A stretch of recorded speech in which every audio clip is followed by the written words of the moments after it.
Alrighty guys, we're going to talk about the tension forces lab data analysis and what to do with it. First things first is we're going to go through on that pre-lab. That way we got the pieces we need when it comes to that lab data. So I'm going to switch over to, there we go, switch over to Autodesk Sketchbook. Allows me to draw these things pretty well. First thing I'm going to do is I'm going to draw my free body diagram of my cables hanging my cable system of a mass block M hanging by two cables. So we got our first force there is weight. Going up to the right, we're going to have tension. Going up to the left, we're going to have tension again. Now these two cables are going to have equal amounts of tension because the angle in which they're holding from, this angle right here, theta, is going to be the same. Because of that tension, these two cables are going to be the same. But the problem I run into is that my free body diagram right here doesn't have my components in it. So I'm going to draw my components, redraw my free body diagram with my components. So we've got weight going downwards. I have tension going up to the right and tension going up to the left. What I'm going to do now is add my components of tension on there so we can compare it to weight here in a moment. Off to the left, we're going to have what's called tension in the X direction. Clean that up a little bit. And then upwards, we're going to have tension in the Y direction. Over here, we're going to have tension in the X direction, and then tension in the Y direction. From this, I should be able to do a little bit of manipulation of what I've got so far. The first thing I'm going to do is I'm going to move all of this over to the left. That way I can manipulate this data a little bit more. And there we go. Now what I'm going to do is write my equilibrium statements for what I've got set up over here. So for my summation of my forces in the X direction, let me go back to my pen. There we go. So the summation of the forces, and there we go. So summation of the forces in the X direction are going to equal 0. And the summation of my forces in the Y direction are also going to equal 0. From here, what I can do is write out my equilibrium statement. So the tension of one cable in the X direction is going to equal tension of one cable in the X direction. So these two forces here are going to be canceling each other out. This information doesn't give me much. All right, all you're essentially going to prove there is 1 equals 1. So over here, what I'm going to talk about is how that weight would be equal to tension in the Y direction plus tension in the Y direction, because weight going downwards right here is equal to the two upward forces there. Using a little bit of my trig, I'm going to do my trig triangle over here. I'm going to look at what kind of trig function am I going to need to solve for tension in the Y direction.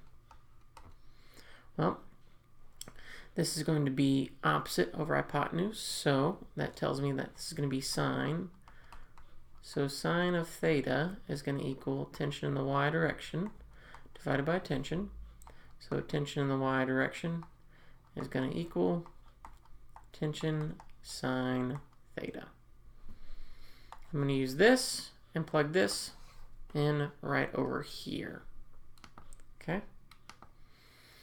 So let's go back to blue. So weight, which is going to be mg, equals tension Y, which is going to be T sine theta plus T sine theta. Solving the system for tension, what I get then is that tension equals mass times gravity divided by 2 sine theta. So the tension of one of my cables over here is going to equal mg divided by 2 sine theta. Alrighty. Now what I'm going to do is use this right here and talk about how this compares in our lab but this is what our pre-lab was looking for overall. Okay? So in your data, what you should have done is the first part is just playing with those spring scales qualitatively, looking at how tensions changed when one angle was set different from another. But parts 2 and 3 talk about how do those numbers actually correlate. So let's do that. You're given mass of your hangers in grams, so I'm going to convert that to kilograms. So we're going to do that. I'm going to equals grams divided by 1,000. And that's going to equal a mass in kilograms. Next part's going to be weight. So it's going to equal mass in kilograms times 9.81. We want to use 9.81 because it's an actual lab, real-life data, real-life numbers, more accurate value of gravity, more accurate numbers your numbers become. So I've got weight. Now, this is going to become my theoretical values because weight of an object doesn't really change. So what I've now gone and done is say weight is going to equal to this table down here, and it's going to auto-populate that data. So back to my vertical tension. So for one cable, if we're looking for the vertical tension of one cable, this one right here, what I'm going to do is then say tension of one cable equals tension times sine theta. Now the problem you run into is that tension, if I just type in tension times capital SIN, you'll notice it says sine of an angle provided in radians. So over here to the side, I've got a little radians to degrees calculator. You can make that on your own, or you can plug in the radians yourself, or you can find this number and just write the value in the table. So I'm going to type in that cell, because for the first part you kept it at a 45-degree angle, so times 0.7854. That equals 0.25. So I'm going to go ahead and drag that down. This is going to be the same thing. Equals tension of scale 2 times sine of 0.7854. Because that's what 45 degrees is in radians. So I'm going to drag that down. What I've also done is that this cells calculate, if I add vertical tension 1 plus vertical tension 2, what number does that give me? And then these cells automatically pull down over here. So this now compares the weight of my object compared to what my scales are reading in the y direction.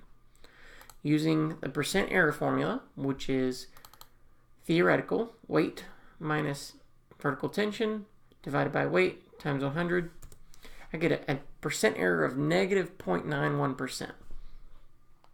We do get a little bit of error later on. It's probably because these scales stick and they're not perfect.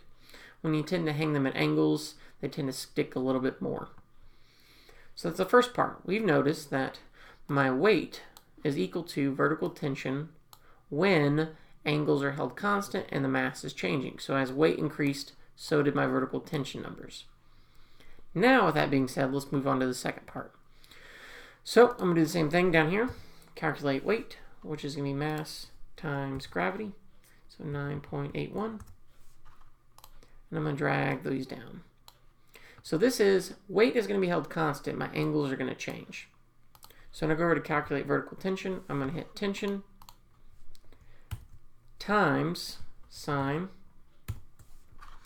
of my number in radians. Go ahead and drag that down. Do the same thing over here. Equals tension of scale 2 times sine of radians. And go ahead and drag that down as well. Same thing I've done over here is that this last column automatically calculates vertical tension total by adding those two vertical tensions together. Drag down.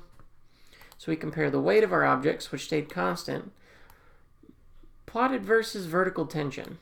And that should have stayed pretty constant, and it did. My percent error is less than 10, looking pretty good. But here's one thing I want you to notice. As my angle to the horizontal increased, my tension values decreased. Well, why is that particularly? What I'm going to do is I'm going to hop back over to Sketchbook and talk about what we did over here, and then I'm going to draw 3 different setups over here, and then we're going to see the graphical analysis going on. Alright, here's what we got. We have 3 different situations. We have where our angle is set at a very large number, a medium number, and then a very small number. So we find out as our angles thetas, we'll call it decreases as it goes down, what happens to our tensions is that our tension in the y values, they increase. So as we go down, tension overall in the scales, those increase. And they increase pretty rapidly, actually. And the reason that's going on is that the tension in the x direction and the tension in the y directions, well, tensions in the y directions are going to stay pretty constant. And that's because weight is in all 3 of these scenarios are going to stay constant. Tension in the x directions, though, this is going to increase because as these spring scales get further and further apart, they have to fight each other more and more. And so what we find out overall is we get an interesting relationship here is as the angle decreases over time,